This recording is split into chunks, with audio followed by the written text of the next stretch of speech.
Again, welcome to our first Bible study of 2021. We are going to be going through the book of First Corinthians for a couple of weeks. It's actually, I don't know exactly how many weeks yet as I prepare, but it's a book full of a lot of content, a lot of information. But before we even dive into First Corinthians, I thought it would be appropriate for us to have a little bit of background knowledge. So today's Bible study, we're going to be covering a lot of context and background information regarding First Corinthians. We're going to be covering Paul's journeys, what the city of Corinth was like, Paul's letters, and then the purpose of First Corinthians. So we're going to just jump right into it. Let me just make sure I'm following along with my notes. So we're going to first talk about Paul's journey. Now, Paul had a total of 4 journeys.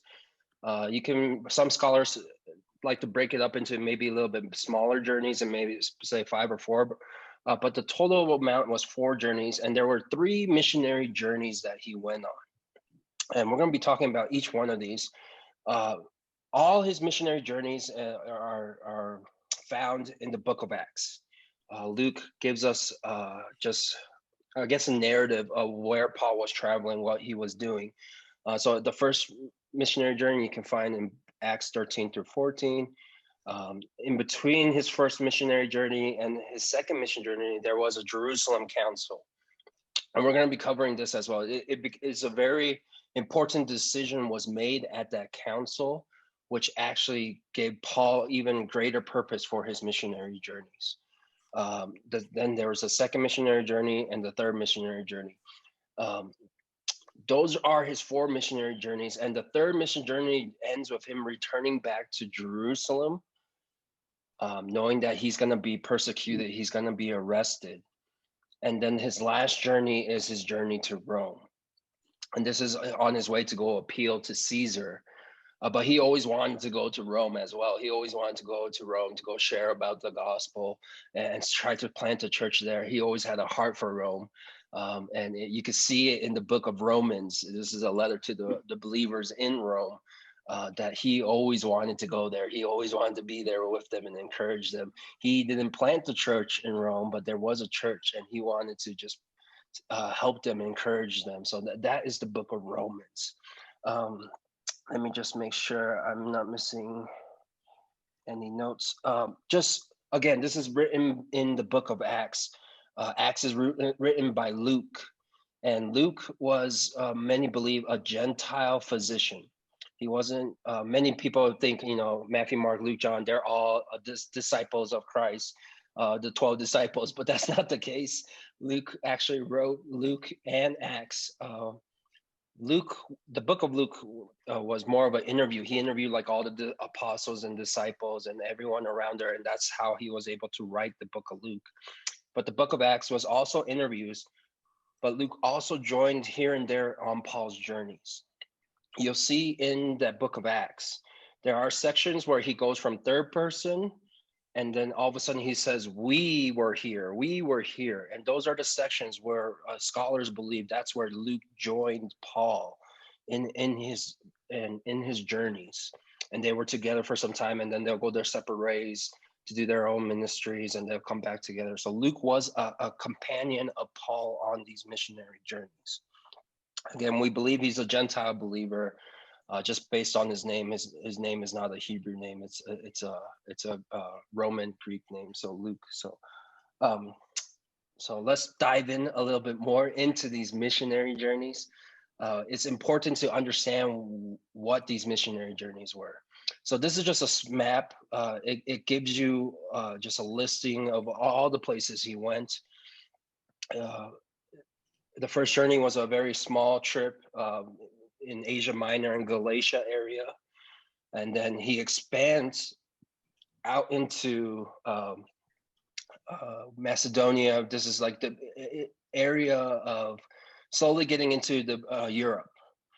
This is like his journey slowly moving from the Middle East towards Europe. And his third missionary journey was just a same type of journey of the second one, just visiting a lot of the churches that he planted, and just re-encouraging them and re-challenging them. And then you see his fourth journey. This is the journey where he was going to Rome. He got shipwrecked. Pastor Peter even preached about it, that they thought they were going to die, and he said, "Have faith, it's okay." And this is his way to Rome as he appealed to Caesar. And we're going to be covering all this. So it's just good to have this as a visual as we go through each missionary journey. It just helps us understand where Paul is, why he's there, and gives you a great visual of it. Okay, so the first missionary journey, do you guys all know who he traveled with the first missionary journey? Barnabas. I heard, yeah, Barnabas. He traveled with Barnabas and Mark, and Barnabas was sort of like I would say like a mentor figure to him. He was like the first one to accept Paul when he made his conversion, and say, "Hey, come along with me, and I'll vouch for you that you are a Christian, that you are someone that is no longer persecuting Christians." Remember, the church people were afraid of Saul because he was persecuting him, but Barnabas basically took Paul under his wing, and they did ministry together. So, and then they brought Mark along. Mark was, I believe, the first cousin or a cousin of Barnabas. So they were related in that sense. And they were set to start from, they were set to start in Antioch in Syria. Now, it's important to know Antioch in Syria just because there's so many Antiochs in these cities. When you read the Bible, you will read all these places about Antioch, and they're actually talking about like different places. You're like, why are they continue to returning home? They're not returning home. It's a different Antioch in a different countryside. So it's important to know this is their home base. This is where this is their home church in a sense. It's always Antioch. This is where they always return back to, and that's where they always start from their missionary journey. And their purpose in going to their journey was to start spreading the gospel to Gentiles and Jews. They want to expand the gospel message, not just in the Jerusalem area or around that area, but go even further. And so we see that they start visiting all these places. The first place they go to is Cyprus, and it's very logical for them to go to Cyprus, the island of Cyprus, because that's where Barnabas is from. That's his hometown. But they go to Perga, Antioch, see another Antioch. They go to all these places, and these are more in Asia Minor and Galatia, the state of Galatia. And that's where we see Paul writing again to Galatians. He's writing to these churches that he's visiting.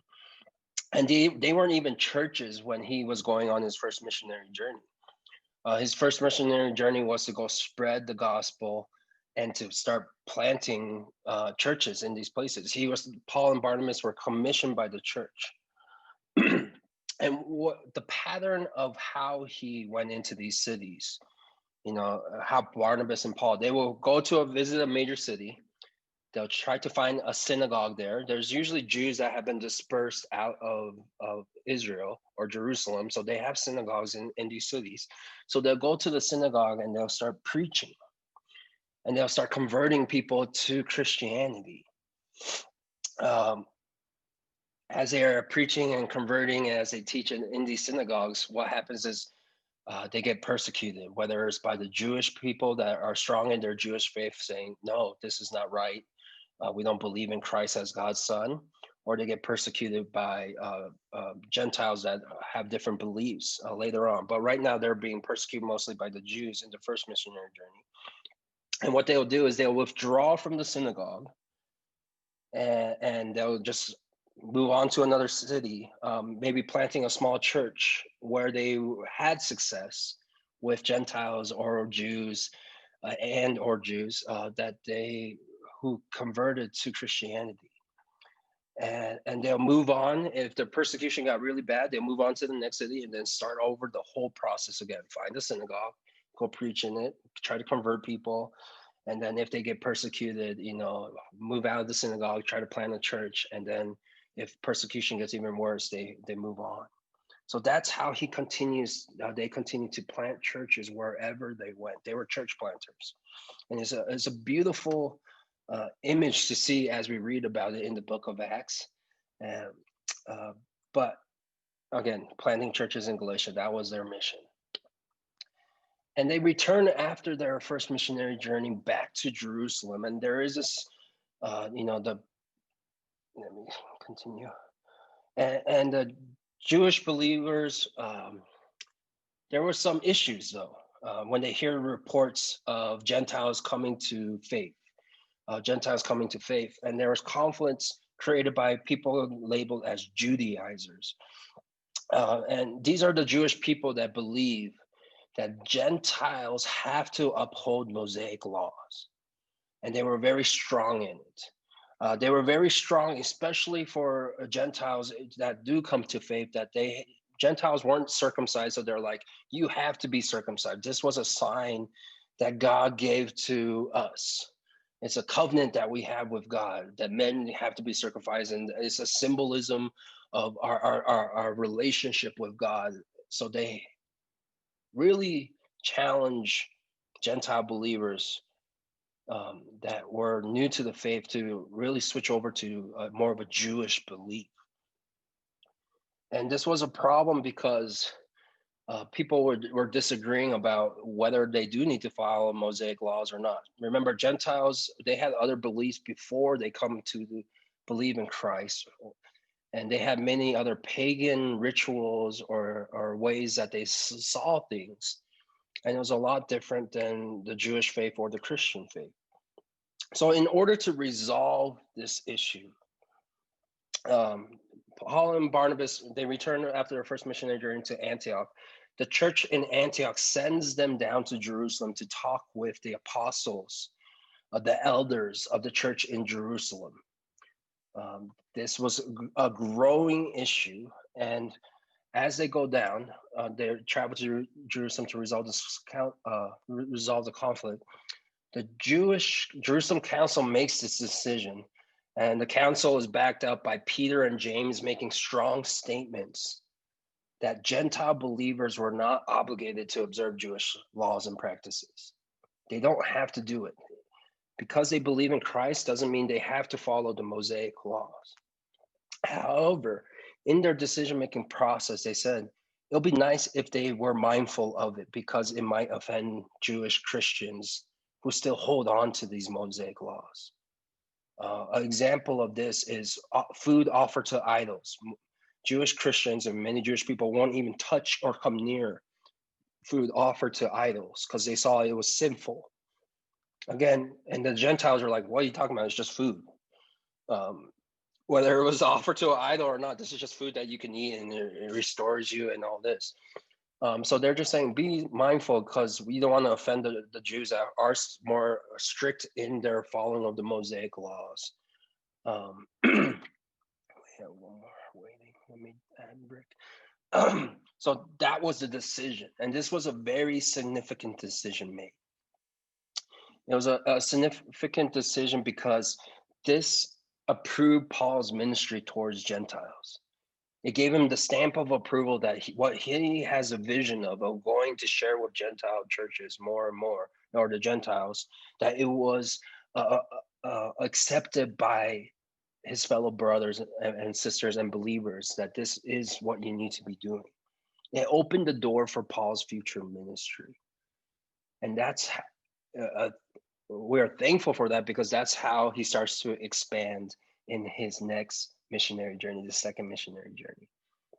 Now, before the second missionary journey, there is a split between Paul and Barnabas, and they fight because of Mark. Okay. Now, what happened in the first missionary journey was that Mark kind of ditched them after a little bit of their missionary journey and went back to his home in Jerusalem. We don't know exactly the reasons why. We don't know why Mark left the missionary journey, but Barnabas wanted to give Mark a second chance and say, hey, come join us again. Let's go on these missionary journeys. Let's go visit the cities and start sharing. But Paul did not want anything to do with Mark. I think he was mad that Mark ditched him the first time. And he's like, I don't want to be with someone who's going to ditch us again. It's the mindset, I'm guessing, Paul. And this was such a big problem that Paul and Barnabas had to split. They couldn't come to an agreement. So Barnabas takes Mark and they go to their own missionary journey, which is not recorded. They go to Cyprus. And Paul is just goes off on his own missionary journey, and he adds new people to his team. He can't go alone. So there's Silas. He brings along. Silas is the one that he was in prison with, and they were singing. Timothy is a young brother that he is like mentoring, and Luke, again, the author of Luke and Acts, joins Paul here and now, here and there on his missionary journeys. So he has a brand new team, and the purpose of his second missionary journey, he goes back to not only visit the churches that he planted in Galatia and Asia Minor, he now has this envision that he wants to go towards Europe. And he does that on his second missionary journey. He plants the very first church in Europe in Philippi. And we know them as the Church of Philippi, from the book of Philippines. Not Philippines, Philippians. Can't speak right now. Philippians. Philippi is the first church that he plants in Europe, and it's not the only church he plants on his second missionary journey. He goes around, and this is all the places he travels. Again, the first few are the first cities in that he already planted, but he goes to all these new places throughout. He goes to Athens, Corinth. This is the first time he gets to Corinth. This is the first time he goes to Ephesus. And then he comes on his way back. I wish I could show you the map again. It's way back in my further slides, but if you have the slides next to you, look back on the map and you'll see he makes this big circle from the Middle East to beginning of Europe, getting closer and closer to Italy and Rome. And that's where he travels. So this is the first time he actually visits the city of Corinth. And it's a place where when he gets to Corinth, he stays there for a long time. It's actually the second longest place he stays in any of his missionary journeys. He stayed in Corinth for about 1.5 years. And what he did was exactly what he did in the Asia Minor and Galatia, but he also takes on a job as a tent maker. So during the day, he does his tent making to make a living. And then at night, he'll go into the synagogues, preach, try to convert Gentiles to Christianity, and he'll just repeat that process. And in Corinth, he meets 2 other Jewish people that are very important to his ministry. He meets Priscilla and Aquila. They're also tent makers. They were actually living in Rome, but they were kicked out of Rome because the Emperor Claudius sent out all Jewish believers from Rome. So instead of going all the way back home to Jerusalem, they decide to stay in Corinth, and that's where they meet with Paul. And that's an important relationship that they have because they play crucial to not only the church in Corinth, but to other churches in Paul's ministry. They were important teammates of his to continue ministering to the Gentiles. So again, he would preach at the synagogue, and sadly, opposition arose in Corinth, even in Corinth, about what he was preaching. So he'll leave the synagogue, and he moved into planting his first church in Corinth in a guy's house named Titius Justus. And this guy lived right next door to the synagogue. And this is where he planted the first church in Corinth, right next to the synagogue. And this guy, he is not Jewish. He is Roman, more Greek Roman background. He has a Hellenistic background. And he is a little bit wealthier too. So it just introduced, we won't go too much into his name right now. Throughout our Bible study, when his name comes up, we'll get more information about him. But while he was in Corinth and during that 1.5 years, towards his end of his stay, he gets accused by the Jews in Corinth. And they bring him before the proconsul. His name is Galileo. He is the one that oversees the senatorial state of Rome. But this guy, the Jews want to prosecute Paul for doing wrong, maybe for speaking blasphemy. But what Galileo sees in what is going on, he says, this is not a Roman issue. This is a Jewish internal issue. Has nothing to do with Roman law. And he dismisses the case, and Paul is set free. Again, Paul just continues to do his ministry, and then he goes back to back on his way to his other cities, and then back to Jerusalem, back to Antioch of Syria. So this is the first encounter. This is the first time he plants a church in Corinth. And these are all the other churches he plants. Thessalonica, we get the first and second Thessalonians from his letters to these churches. So he is starting to plant. He hasn't written any letters yet. He's just planting on this second missionary journey. The letters he probably did write on this journey was to the churches of Galatia. So that's where Galatians comes. So he hasn't written any letters at this point to the European churches that he has planted. Now, the third missionary journey. Again, he visits the same places of his first two missionary journeys. And the purpose was of him going on this third journey was to encourage the churches that he planted, but also to collect offerings to help believers in Jerusalem.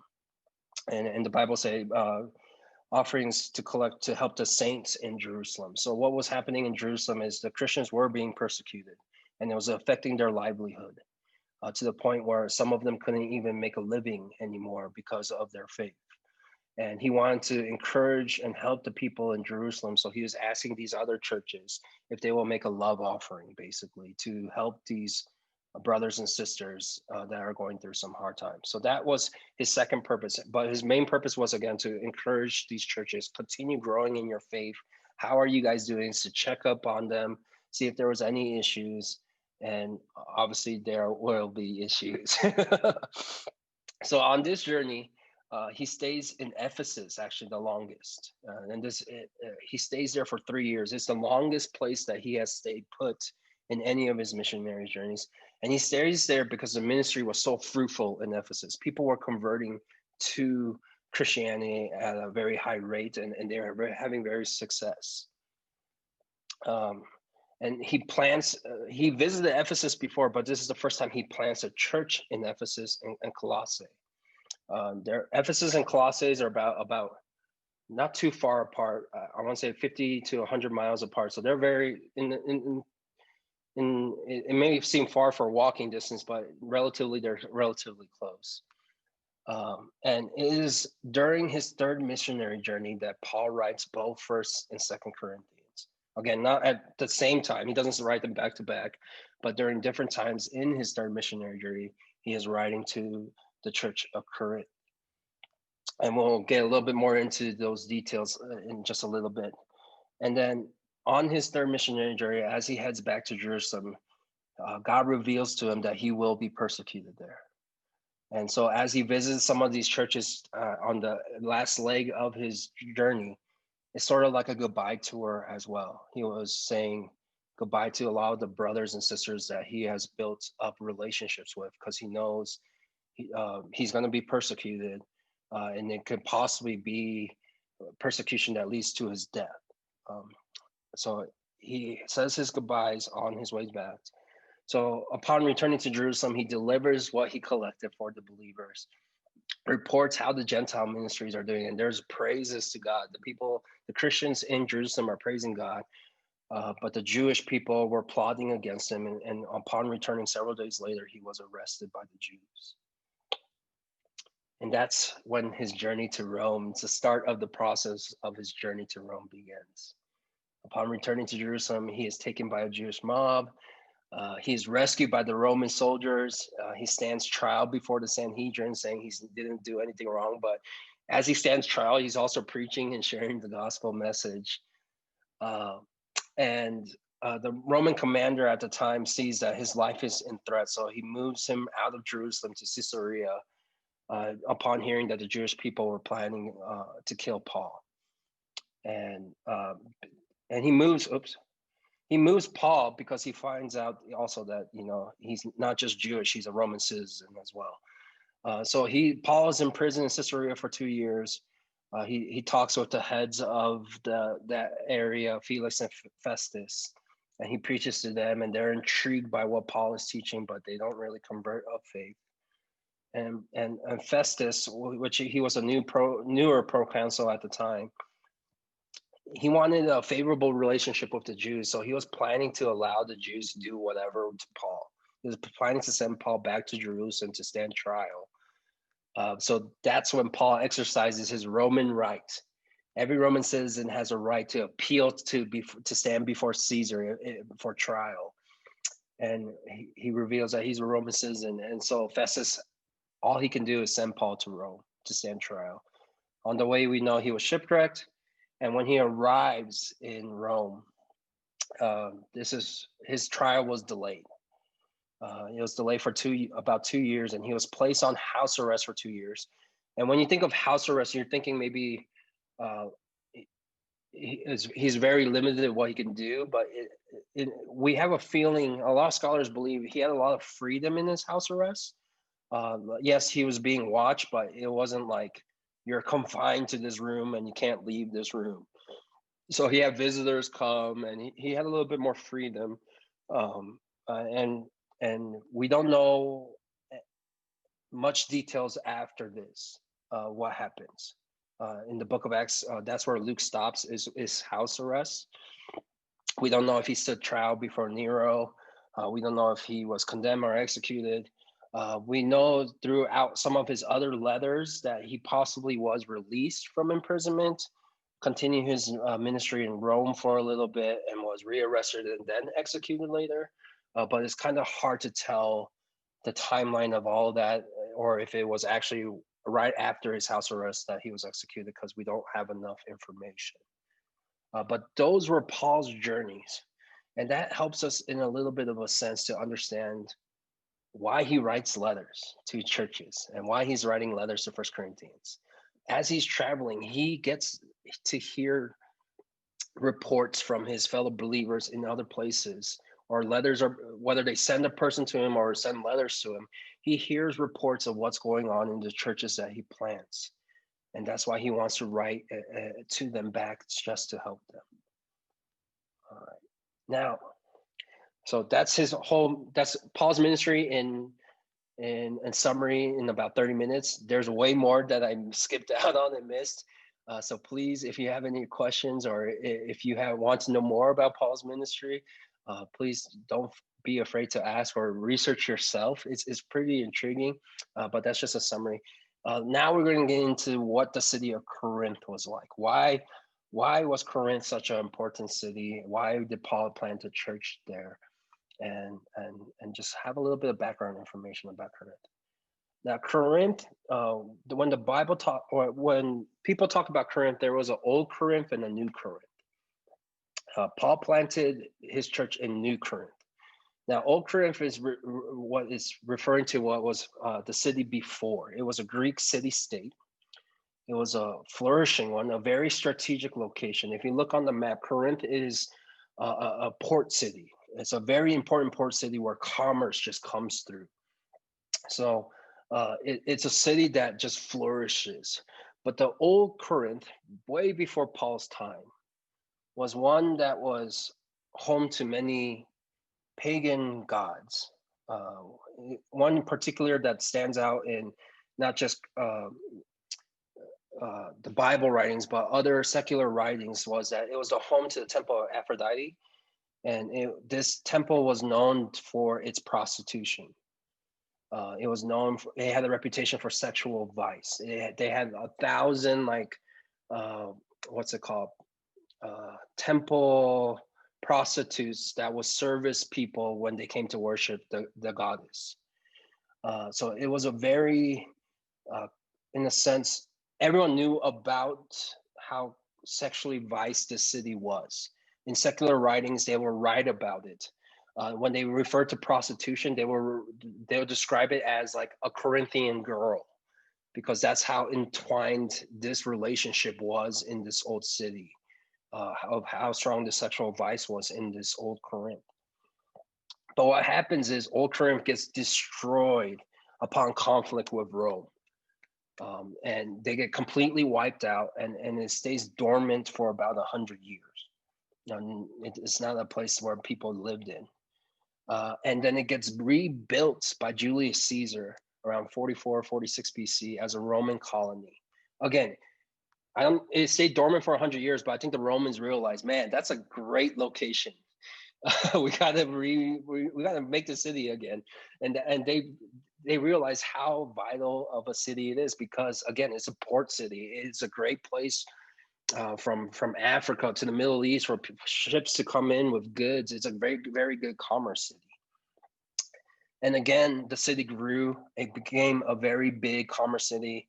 It was very diverse, with the people from very different backgrounds, countries, religions, and beliefs that settled or were moving through there. Again, there was pagan worship. I don't know if it was as strong as what Old Corinth was like. I'm sure there were still temples to the idols and different gods, and we will see those issues in Paul's letters. But yes, there is still pagan worship. There are still pagan practices, but people make the mistake that, oh, the temple of Aphrodite was still there, and that's why there was so much pagan worship in Corinth. But that's not the case. I believe that temple was scholars believe that temple was completely destroyed, just because of the diversity of the people. That's why there's so much pagan worship in this city. Scholars like to compare New Corinth to, in today's day and age, to like a New York, to like a Las Vegas or a Los Angeles, a very diverse area with just people coming to do business, trying to make it rich, try to gain wealth, and there was very much diversity, and again, a lot of pagan worship. So that is just a little history of Corinth. Again, this is in a Roman colony, a very important part of a Roman colony. Now we're moving on to Paul's letters. Now, if you guys know about Paul, 1 Corinthians and 2 Corinthians are not the only letters written to the Corinthian church by Paul. 1 Corinthians is actually not the first letter that Paul wrote to the Corinthian church. There was a previous letter, and scholars just call it the previous letter because we don't know much about it. It was lost. Paul refers to it in 1 Corinthians, but Paul wrote a letter with a purpose of just helping the church with some problems, and that was what the purpose of the previous letter was, but it was lost. We don't know. He gives instructions, but we don't know what happened to it. Okay. Upon hearing reports while he was in Ephesus on his third missionary journey, he hears oral reports, he hears written reports of just problems that are impacting the Corinthian church. He hears from the household of Chloe. We'll learn about Chloe a little bit later. She's, again, someone very important to the Corinthian church. Her household sends reports, and he hears from other people, Stephanus, Fortunus, all these crazy names of people. He hears that there is issues. So he writes 1 Corinthians with the purpose, first, to deal with the church problems, and second, to answer any questions raised by the church. Not only were they having problems internally, they had problems about their understanding of theology. And he gets to that on the later half of his letter. Third, Paul makes a painful visit to Corinth from Ephesus. It's a quick one. He refers to it in 2 Corinthians. So he visits Corinth multiple times, not just on his missionary journeys, but even on his third missionary journey, he's traveling back and forth, it seems, to Corinth to handle some of the issues.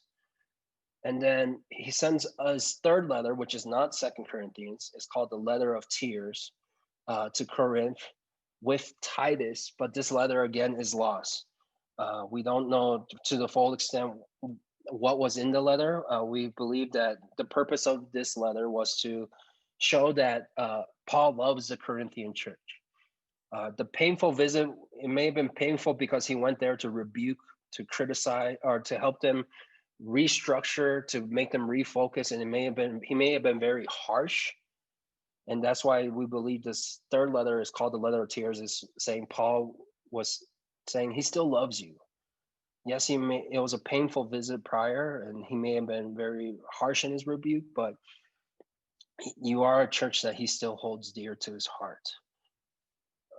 And then finally, he writes Second Corinthians while in Macedonia after leaving Ephesus, and prior to his own visit to Corinth later on his journey back home to Jerusalem. He writes another letter, Second Corinthians.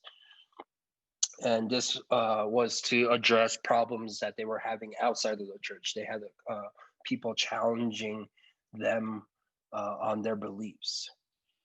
Just to make clear, First Corinthians and Second Corinthians, people causing the issues, First Corinthians is internal, Second Corinthians is external.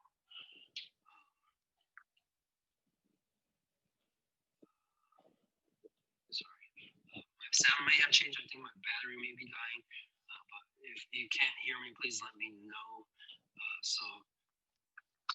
But again, First Corinthians, the problem was internal. Second Corinthians, the problem was external. So we're going to just dive a little bit more into the purpose of First Corinthians. Again, sorry, I know this may be a little bit boring today because we're getting all this background information, but this is very crucial to understand as we dive into First Corinthians what's going on. Again, his purpose was for us to handle church problems with him and to answer any questions that were raised by the church. So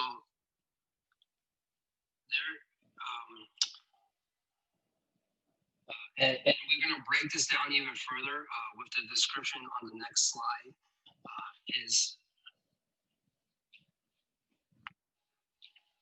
Sorry. Give me 1 second. I guess my sound. We'll check it.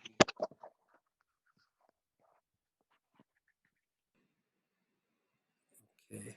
Let's see. Can you guys hear me? Okay. Is my sound okay?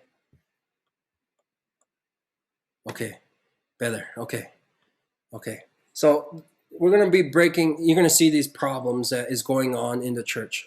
Like any Pauline letter, he starts with an introduction. He always likes to introduce, and then the letter goes on to Paul's responses to the issues that Chloe's people presented. And these are the internal problems that is going on in Corinthians. We're going to see there was problems of division. There was a lot of division in the church for many different reasons, and we're going to be covering those. There was problems of incest, not a multiple problem of incest. I think it was a singular problem of incest about a gentleman and his illegitimate relationship with a woman that he had in his life. There was a problems of lawsuits. I guess they were suing each other. They had problems with each other. Fellow brothers and sisters in the church had problems with each other, and they were to resolve their problems instead of coming to reconcile. They're taking it to the law, to court. The church also had problems of sexual immorality, and we believe this is coming from, again, their pagan backgrounds. These Gentiles who had different beliefs before, and just seeing all the beliefs around them cause them to have sexual immorality problems and falter in those senses. That's the first issue. Again, the second issue, he's responding to issues presented by the Corinthian church regarding their questions that they had for him. So they had questions about marriage, divorce, and remarriage. And Paul's going to address that. They had questions about eating food offered to idols. Again, this was covered in the Jerusalem Council, but it shows you how much of a problem it is, because people were still not sure whether if it was clean or not clean to eat food offered to idols. And so Paul has to address that issue again. There was problems in disorder in worship that they had to cover, like how is the proper way to worship, and Paul had to readdress what worship was. There was misunderstandings about what the resurrection of the dead was. There was a belief that the dead were going to raise out of their graves very soon, and there was confused about what resurrection is. And lastly, he ends before his conclusion and telling them about his travel plans. He ends with just again a need for the believers in Jerusalem. He's asking them if they will participate in giving offerings to help the saints in Jerusalem. And then he ends his letter in conclusion, always giving thanks to people, always talking about where he's traveling next so that they can keep tabs of his ministry and probably pray for him as well.